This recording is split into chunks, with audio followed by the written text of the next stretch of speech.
Now, Mr. Sanjay Mehta. Mr. Sanjay Mehta, as we all know, and is a very well-known face in this particular domain. He is the president of Material Recycling Association of India.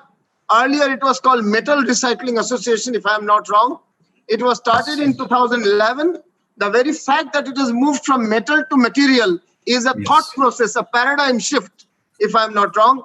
It's the apex National Association of India's recycling industry that conducts recycling processes and not restricted to metals alone.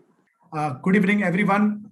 Thanks, Policy Times and Mr. Akram for inviting me to speak at this wonderful session on the occasion of World Environment Day. Friends, before presenting the best recycling practices adopted, let us first understand the demography of India, which is necessary to move forward. Let me give a small introduction of my association as well.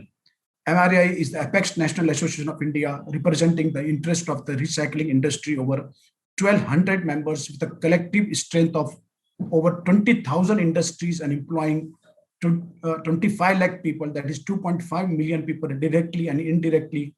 MRAI lies and advocates with the various ministries of the government and is a part in all the policy making committees of the various ministries in Government of India. Speaking about the demography of India, this is must to understand all of us before we speak on recycling.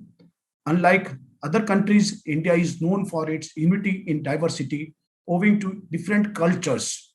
32 states with more than 650,000 villages, 600 languages, and with a vast population of around 1,400 million people. India, one unified country with unity in diversity.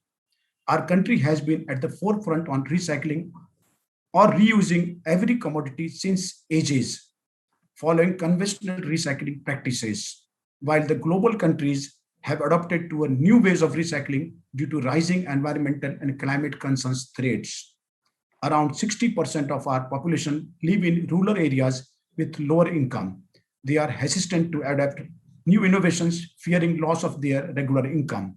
People are mainly depending on agriculture, although the government has introduced a lot of welfare scheme for them in rural areas like free education up to 12th standard, free meals, free educational materials to people below poverty line. Transition is not but quick. Government introduced various initiatives to encourage recycling, like concept of 6 Rs: reduce, reuse, repair, rediscover, rethink, redesign, remanufacture, and recycle. Swachh Bharat, forming of 11 committees for circular economy model, EPR, extended producer responsibility, resource efficiency, minimum concept of recycled material to be used in manufacturing of every commodity, end of life vehicle scrappage policy, that is ELV. But due to diversities, it takes much time for any government policy or reforms to be implemented in India. Indian demography and recycling background. Speaking about diversity and growth, the main hurdle today is that developed nations don't have to face such a large number of diversity with language and cultural constraints within the country itself. This being the major reason growth and progress in such countries is a bit faster compared to India. Yes, despite all these diversities and challenges, our country is a fast growing country economy as the government and people are keen to adopt to the world standards in terms of technological advancement and bring in the latest innovations to our country. Despite of this, India has emerged as an attractive, durable investment destinations in this last COVID pandemic with record $25 billion net FDI inflows reported in latest quarter ended in last March 2021. Recycling policies introduced by Indian government. The Indian government is striving hard to promote recycling in each and every part of the country. And for doing this, various policies are being introduced like Niti Aayog draft National Material Recycling Policy, Ministry of Steel Scrap Policy, Ministry of Mines National Framework for Non-Ferrous Material Recycling Policy, EPR framework and policy guidelines to minimize plastic waste by Ministry of Environment. Ministry of Road Transport has issued vehicle scrappage policy. Recently, Niti Aayog has also taken an initiative to work on circular economy, formed 11 committees on different commodities.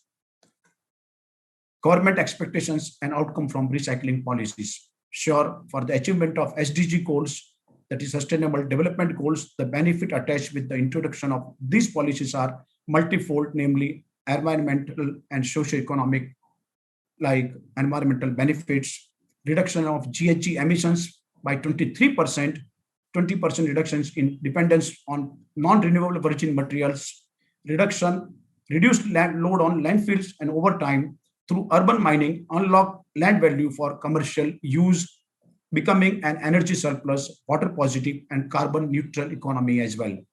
Socio-economic benefits also, recycling is a pillar of the circular economy, and formalizing the recycling sector will generate about 150 million jobs, create value addition of INR 12 trillion in government revenues, upliftment of 4 million informal workforce through skill development and social assurance. Innovations in recycling.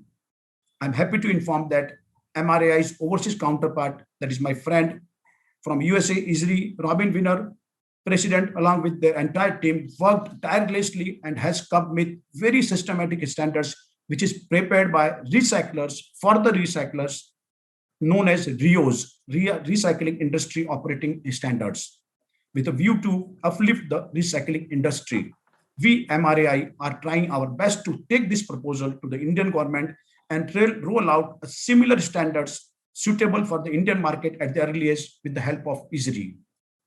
MRAI is working in collaboration with Government of India and trying its best to bring up circular economy zones, recycling parks, wherein all the process right from the raw material to the finished product is made in a small cluster, which should be set up near to the port, Indian ports. MRAI's Indian member company has also launched making of hospital beds by using corrugated paper and very well used in COVID time, as well as exporting the same. Innovations in recycling. Recycling India's floral waste. You can see with 8 billion tons of flower consumption, India is the biggest consumption of flower in the world. Once the flowers are offered, they are discarded either in ponds, rivers, and seas, causing biological imbalance and creating pollution. Small companies have sprung up into the recycled flower waste throughout the India, using it to make incense sticks, dyes, colored powders, and compost waste also. Blockchain technology to revive plastic recycling industry. This is also a kind of innovation. Plastic recycling industries aim to minimize the environment impact caused by mass production, growing consumption, and relatively short utility span of materials, landfilling of waste to focus on circular economy principles as a feasible solutions. India needs emerging technology such as blockchain, record transactional data throughout the recycling supply chain, and can easily establish a clear audit trail and traceability of material flow from collected to recyclers. This would ensure accountability at all levels of the recycling system. Innovations in recycling, digitalization in the waste management sector. In today's world, digitalization is key to future success of the waste management sector in India. The current developments conceal a variety of innovations that not only save cost, but will make the industry even more sustainable. Global innovations and the Indian scenario. Innovations had adoption of best-in-class industry practices drive global recycling industry. World is searching for innovative ways to recycle and unrecyclables. Many countries have increased recycling rates through innovative technologies like Sweden in waste reduction, South Korea in managing food waste, Japan in segregation. India is not new in reuse and recycling. We are doing since Harappan times. New startups and entrepreneurs in India through IT technology in recycling. It is also transforming informal sector to formal by various means. A major chunk of innovations are centered around plastic waste nowadays. My conclusion here is MRAI strongly believes that the foundation of recycling should be laid from a very tender age with a view to provide a better environment to the next generation. If the next generation kids are imparted with the knowledge from beginning, they will understand what is harmful to the environment and what is useful for the recycling. In view of this, we are working with the Government of India towards the introduction of recycling as a compulsory subject in the curriculum of primary education system of the country.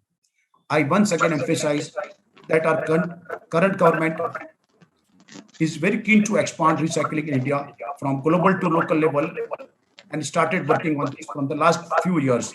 Thank you, Akram, for making me part of this Policy Times webinar.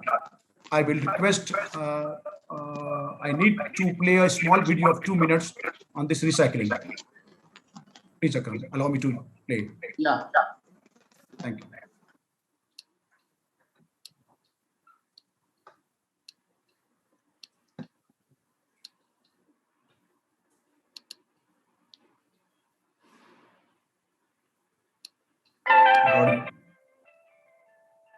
This car stops for kids who want to cross the street, and as a way of saying thank you, watch what they do next. This is what you call respect. This might be a rare sight for most of the world, especially from children this age, but not in Japan. Here, even if they're in a hurry, they never forget to pay respect. Japanese kids are even polite to machines. And in the world where there is too much rudeness, Project Nightfall needs to investigate how the hell Japanese kids are different from the rest of the world. Well, first of all, while most schools teach only academic knowledge, in Japan, children are being also taught good manners. Not kidding. In Japan, parents don't escort their kids to school. And once they reach the school, they are taught how not to be spoiled by serving their own food, doing the dishes, cleaning their mess. What's crazy about it is that it's so effective that in many Japanese schools there are no janitors. No janitors because the children are the janitors. And once that young kid is back home, politeness doesn't stop. Just look at this adorable little girl who offers her mother help by buying stuff from the store alone. And on the way to the store, she even knows exactly how to recycle trash. What a beautiful side of good manners. A result of a system and tradition that in Japan people practice for more than 60 years now. What you're looking at now is an amazing example of good manners taught from young age. Impressive good manners in a huge country. After all, Japan's population is 126 million people, and yet it's considered one of the most disciplined, organized, and cleanest countries. They also have one of the lowest crime rates in the world. And all of this is a proof that no one is born rude or aggressive. Most often, bad behavior is being taught at the level of home, at the level of school, and even at the level of the whole country. And so, as we look at these children being so nice, as we look at these adults living in unity, acting so politely, I hope you can help me share this video to send an important message that if we want our children to grow into selfless, loving, kind, and responsible people that we can be proud of, it all starts with us. Thank you. Thank you, Akram.